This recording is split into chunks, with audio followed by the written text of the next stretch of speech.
दोस्तों नमस्कार, मैं सौरभ गोस्वामी। सदर विधायक रामरतन कुशवाहा जी हमारे साथ हैं। भारतीय जनता पार्टी ने झांसी ललितपुर लोकसभा सीट से अनुराग शर्मा को चेहरा बनाया है। किस प्रकार की तैयारियां, किन कामों को लेकर जनता के बीच में सदर विधायक रामरतन कुशवाहा जा रहे हैं और किस प्रकार से ललितपुर सांसद अनुराग शर्मा को विजय बनाने में अपनी एक अहम भूमिका निभाएगा। सर स्वागत है। धन्यवाद सौरभ जी। आप सब जानते हो भारतीय जनता पार्टी निरंतर धरातल पर काम करने वाली पार्टी है। हम लोगों का एकमात्र उद्देश्य रहता है हमारी जनता हमारे साथ जुड़ी रहे, हम जनता के बीच में बने रहें, जनता के सुख दुख में हम शामिल हों, और ये प्रयास हमारा निरंतर रहता है। अनुराग शर्मा को टिकट अनुराग शर्मा जी का जिस दिन से टिकट घोषित हुआ है उसी दिन से हमारे जनता के बीच में एक अच्छा संदेश गया है। टिकट तो एक ही होता है और एक ही व्यक्ति को मिलता है। चूँकि जनता का मन इस समय फिर से प्रधानमंत्री जी को देश में सत्ता सौंपने का मन बना हुआ है, और उसी के आधार पर यहाँ प्रत्याशी जो भी होगा वो चुनाव हमारा जीतेगा, ऐसा हमारे वोटर्स का मन बना हुआ है। विधायक जी, एक चीज़ बार बार सामने आते हैं, चूंकि आप पर भी वो बार बार आरोप लगते हैं, पिछले चुनाव में भी लगे थे, फिर से प्रदीप जैन चुनावी मैदान में सामने आए हैं। तो सबसे पहले तो जन समाज पर आदमी निशाना साधने लगे हैं कि जन समाज प्रदीप जैन के साथ खड़ी होगी। जातिगत चुनाव होता हुआ नजर आएगा। देखिए, हम आपको बता दें, लोग प्रयास करते हैं कि जातिगत चुनाव हो, लेकिन प्रदीप जैन खास तौर से ये प्रयास करेंगे कि हमारा जाति आधार पर चुनाव चले। सपा कांग्रेस यानी इंडिया गठबंधन जो बना हुआ है उस आधार पर वो टिकट लेके आए हैं, और वो ये सोचते हैं कि हम जैन समाज को कवर करके राजनीतिक रूप से उनका वोट हासिल कर लेंगे। तो ये उनकी बहुत बड़ी गलतफहमी है। भारतीय जनता पार्टी सबका साथ, सबका विकास और सबका विश्वास हासिल करके सभी के प्रयास से राजनीति में जनता के बीच में रहती है और सफलता प्राप्त करती है। ऐसे में जैन कम्युनिटी का जो वोट है वो मैं ये मानता हूँ कि इस समय भारतीय जनता पार्टी के साथ जुड़ा हुआ है, वो किसी भी दशा में प्रदीप जैन के साथ नहीं जाएगा। जिला अध्यक्ष राजकुमार चूना है, बड़े पैमाने पर जैन समाज के बहुत अच्छे हमारे लोग थे, वो भी शामिल हो गए बीजेपी में। बिल्कुल सही बात है। इस समय अल्पसंख्यक मोर्चा में जितने बड़े बड़े जैन चेहरे हैं सारे के सारे भारतीय जनता पार्टी के साथ हैं।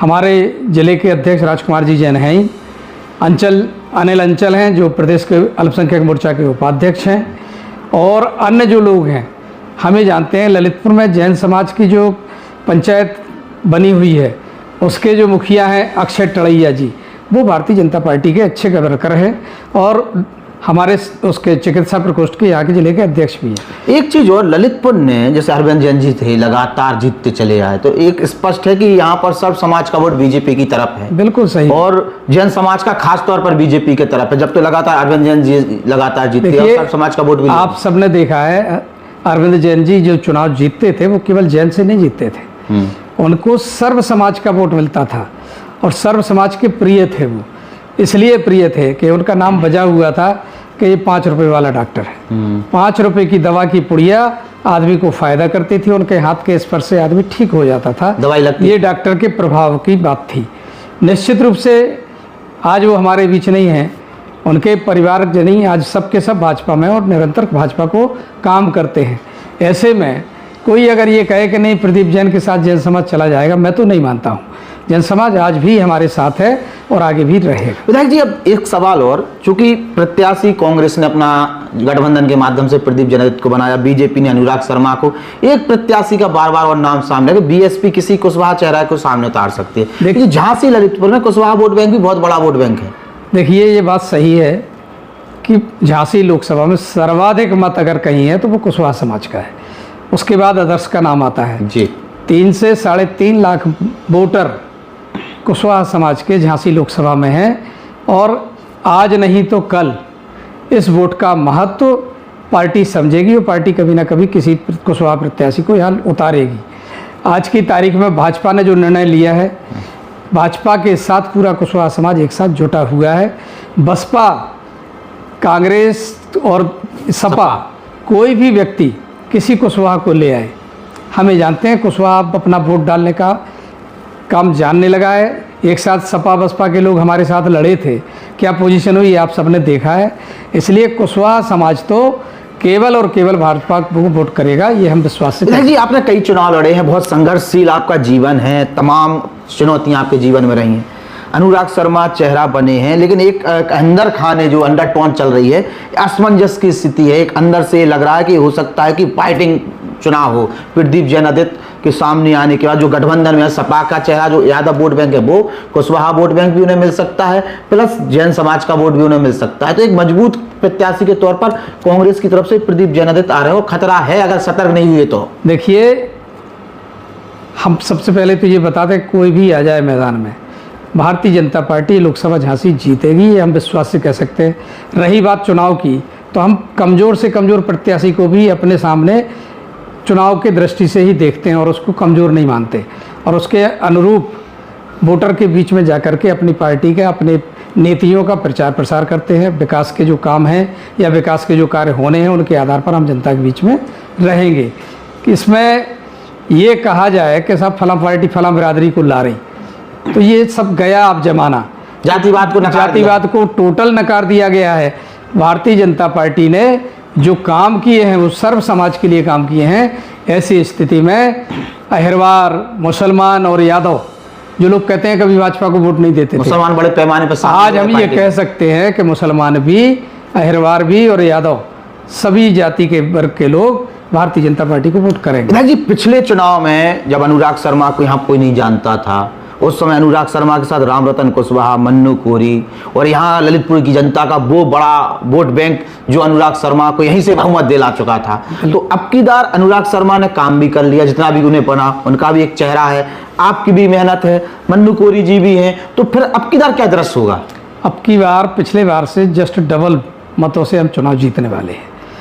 पिछली बार हम नामांकन की मीटिंग में जब गए थे तो हम कह के आए थे मंच से कि सर्वाधिक मत हमारी ललितपुर विधानसभा से आपको मिलेगा। तो लोकसभा में जो 5 विधानसभाएं हैं, आप यकीन करिए ललितपुर के वोटर्स ने अपने विधायक का मान रखते हुए अपने विधायक की शान को कायम रखा और 2,04,000 मत सर्वाधिक 5 विधानसभा में ललितपुर विधानसभा ने दिया था। उसके बाद कहीं और विधानसभा को मत मिला होगा, और जनपद जितना वोट झांसी में 3 विधानसभाओं से मिलेगा, अकेली 2 विधानसभाओं से हम उससे ज़्यादा मत देने का काम करेंगे। अच्छा विधायक जी, कामकाज की अगर हम बात करते हैं, चूँकि ललितपुर में आज से 7-8 साल 9 साल पहले की जो स्थितियाँ थी वो पूरी बदल चुकी हैं। तमाम जो जनहित के मुद्दे थे जिन पर आप लोग खुद मुद्दा उठाया करते जब आप विपक्ष में हुआ करते थे, आज बहुत सारों पर काम हुआ है। कितने आप कामयाब रहे हैं काम कराने में? देखिए, हमें जहाँ तक विश्वास है, हमने अपने पास 7 साल के कार्यकाल में सरकार से जो भी काम संभव था वो कराया। एकमात्र काम हमारा छूटा हुआ है जिसे हम प्रायोरिटी पे आज भी लिए हैं, हमारा राजकीय इंटर कॉलेज बनना है पूरा कला में। उसको हम इस लोकसभा चुनाव के बाद हर हालत में माननीय मुख्यमंत्री जी से करा लेंगे, मुझे विश्वास है।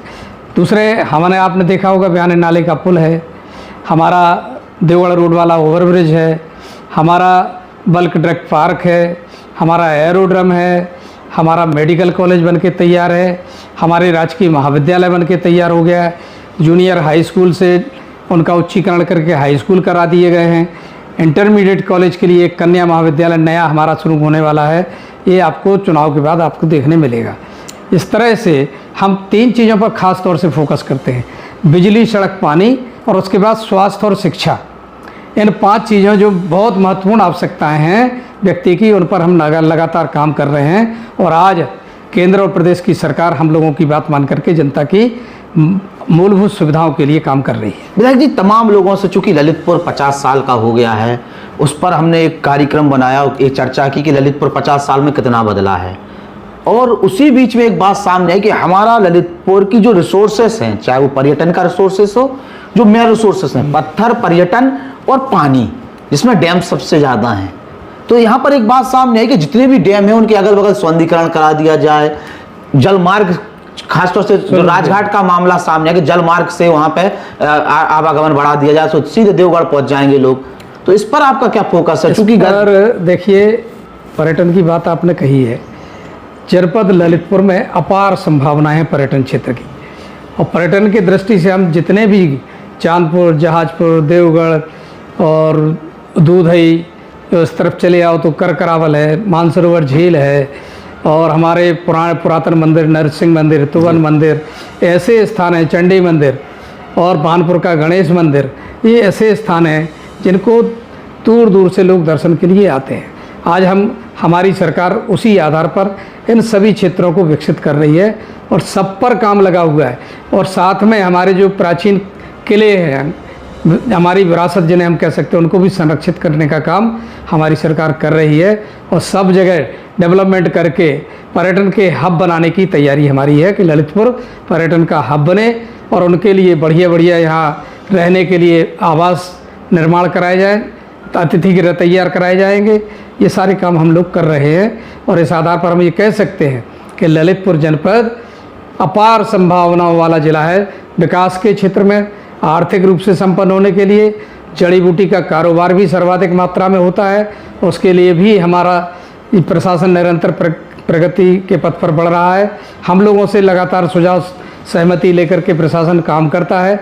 ये बहुत अच्छी बात इस समय हमारी है कि सत्ता और शासन मिलकर के सरकार के साथ चल कर के जनता के विकास के लिए काम कर रहे हैं। सवाल फिर वहीं आ गया, बड़े पैमाने पे यार अपने यहाँ डैम है, डैम के आसपास का सौंदर्यीकरण, चाहे वो ललितपुर के शहर की बात हो, और राजघाट डैम पर क्या जलमार्ग संभव है? देखिए बिल्कुल कराया जा सकता है। और स्वतंत्र देव सिंह जो यहाँ कभी इस मिट्टी से उनका बड़ा लगाव है, यहाँ संगठन के भी उन्होंने देखा, प्रदेश अध्यक्ष भी रहे हैं और आज मंत्री भी हैं, तो क्या उनसे विशेष प्रयास करा कि यहाँ पर अगले 5 साल में जलमार्ग पर राजघाट में कुछ होता हुआ दिखेगा? निश्चित रूप से राजघाट बांध तक, देवगढ़ से वहाँ तक तो जलमार्ग बनाया जा सकता है और जिससे लोगों को सुविधा के, क्योंकि चंदेरी के लोग भी आएंगे पर्यटन को लेकर, काफ़ी लोग आना जाना हो जाएगा। देवगढ़ में तो वैसे भी नाव से आज भी लोग निकलते हैं चंदेरी के वहाँ तरफ जाने के लिए मध्य प्रदेश में।